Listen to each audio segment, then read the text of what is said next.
July 1st is 6 days away, and if you are over 60 and you have money sitting in your bank account right now, the ATO already knows exactly how much is there. Not approximately, not roughly, exactly.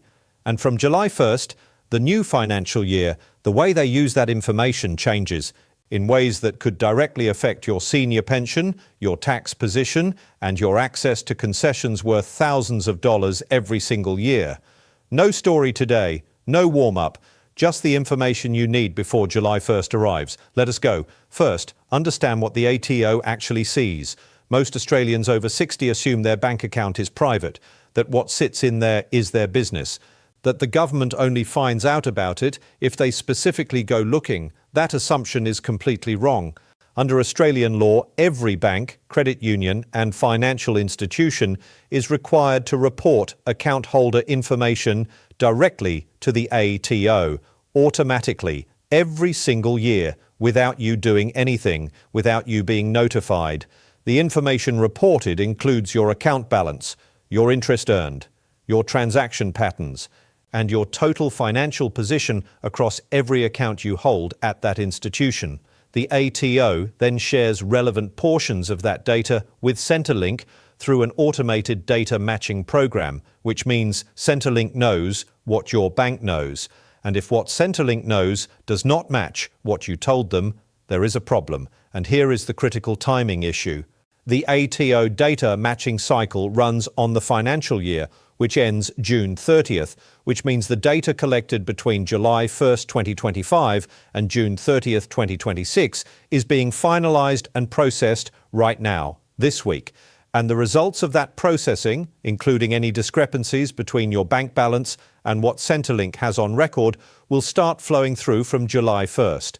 If there is a gap between reality and what Centrelink thinks, you are about to find out about it, whether you are ready or not.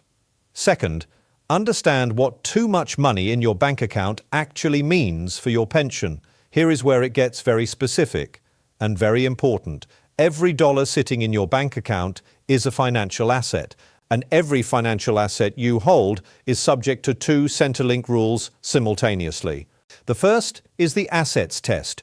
Your total accessible assets, bank accounts, shares, superannuation, if you are over pension age, investment properties, are added up and compared against the assets test thresholds. If your total is too high, your pension reduces. If it is over the upper cutoff, your pension stops entirely. The second is deeming.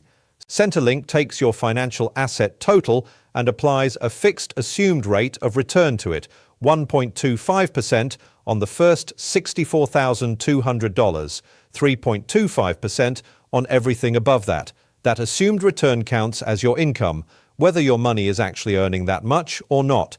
So every dollar sitting in your bank account does two things at once. It pushes your assets higher, potentially reducing your pension through the assets test, and it generates deemed income, potentially reducing your pension through the income test. And Centrelink uses whichever test produces the lower pension for you. Now here is the number that most seniors over 60 do not know. If you are a single homeowner and your accessible assets exceed $722,000, your pension cuts out completely, zero, not reduced, gone. If you are a single non-homeowner, that cutoff is $980,000. And if you are a couple who own their home, the combined cutoff is $1,083,500. These numbers sound large, but they include everything. Every bank account, every term deposit, every share portfolio, every managed fund, your superannuation balance if you are over pension age, every financial asset you hold anywhere, and the ATO knows about all of it. Third, understand the specific July 1st risk. July 1st is not just the start of a new financial year. It is the date when several things happen simultaneously that create a specific risk for seniors with significant bank balances. The first thing that happens on July 1st is that superannuation minimum drawdown requirements reset. The minimum percentage of your superannuation account balance that you are required to withdraw each year is calculated based on your balance on July 1st. If your balance has grown over the past financial year, your minimum drawdown increases. which means more money coming out of superannuation and potentially sitting in your bank account, which increases your assessable assets and your deemed income. The second thing that happens around July 1st is ATO data matching results start flowing through to Centrelink. If your bank balance is significantly higher than what Centrelink has on record, that discrepancy gets flagged, and Centrelink will contact you to explain the difference.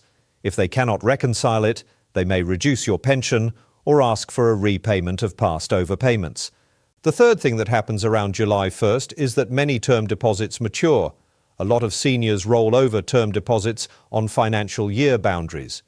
When a term deposit matures and the funds land in your bank account, even temporarily, that balance spike can be captured in end of financial year reporting. All three of these things happening at once, around the same date, creates a specific window of risk for seniors with significant savings. Fourth, so how much is too much? This is the question everyone wants answered directly, and I am going to give you the clearest answer I can. There is no single magic number that applies to everyone, because the impact of your bank balance on your pension depends on your total asset picture, not just one account. But here are the thresholds that matter most right now. For the full maximum senior pension, your total accessible assets as a single homeowner need to be below $321,500. Below this number, full pension. Above it, pension starts reducing. For any pension at all as a single homeowner, your total accessible assets need to be below $722,000. Above this, no pension. For couples who own their home, the full pension threshold is $481,500 combined. The cutoff is $1,083,500 combined.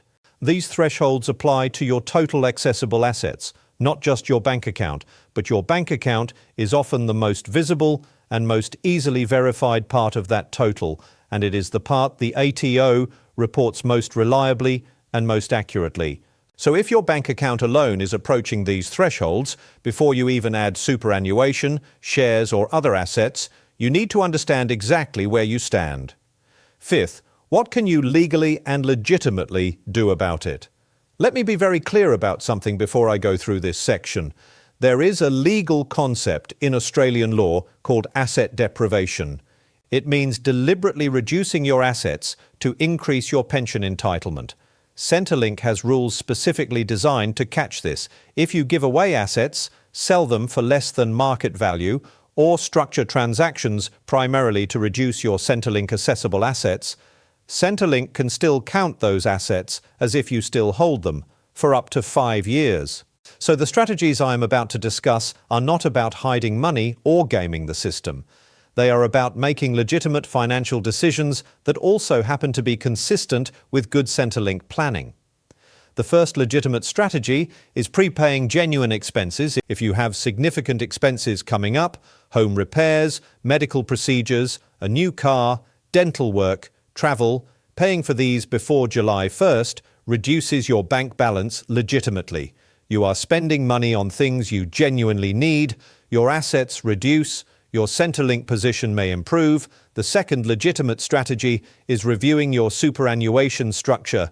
Money held inside superannuation by someone who is under pension age is not counted as an assessable asset by Centrelink. For couples where one partner is younger than pension age, contributions to that partner's superannuation can legitimately reduce the assessable asset total. This is a complex area, and professional advice is essential, but understanding that superannuation and bank accounts are treated differently by Centrelink is the starting point. The third legitimate strategy is funeral bonds. Funeral bonds up to the allowable limit, currently around $15,000 per person, are exempt from the Centrelink assets test. Contributing to a funeral bond is a legitimate expense that reduces your assessable assets. The fourth legitimate strategy is making sure your asset list is accurate, not inflated. A lot of seniors over-report their assets to Centrelink out of caution. They round up. They include assets at purchase price rather than current market value. They include assets that may actually be exempt. Your car and personal belongings are exempt. Your family home is exempt. Certain annuity products are treated differently. Make sure your Centrelink asset record reflects your actual current position, not an inflated estimate. Sixth, what to do before July 1st this week. You have days, not weeks, days. Here is your action list. Action 1. Log in to MyGov right now and check every financial asset Centrelink has on record for you. Bank accounts, superannuation, shares, everything. Make sure the balances are current and accurate as of today. Action 2. Check whether any of your term deposits are maturing around July 1st. If they are, understand that the maturity amount landing in your bank account will be visible in end-of-year reporting. Make sure Centrelink knows about it. Action 3. If you have genuine planned expenses coming up, consider whether bringing them forward makes sense for your situation. Home repairs, medical procedures, major purchases you are going to make anyway. Action 4. If your total accessible assets are close to any of the thresholds I mentioned, speak with a financial advisor who specializes in Centrelink planning before July 1st, not after, before. The decisions you make this week could affect your pension for the entire next financial year. Action 5. Make sure your bank account details with Centrelink are current and correct. July 1st brings new payment calculations. You want those payments going to the right account from day one. The ATO knows what is in your bank account. Centrelink knows what the ATO knows. And from July 1st, the new financial year data starts flowing. Seniors who go into July 1st with accurate Centrelink records, a clear picture of their asset position, and a plan for any significant balance changes will be fine. Seniors who go into July 1st with outdated Centrelink records and no awareness of how their bank balance affects their pension will find out the hard way. You now know which group to be in. If this video helped you, hit the like button right now. It helps this channel reach more Australian seniors who need this information before July 1st. Subscribe to Super Centrelink AU so you never miss an update. Every ATO change, every Centrelink rule update, every threshold movement. We cover it before it affects you. Drop a comment below and tell me, did you know the ATO shares your bank balance with Centrelink automatically? I read every single comment. And share this with someone you know who is over 60 and has significant savings. Because July 1st is days away and the time to act is right now. I will see you in the next one.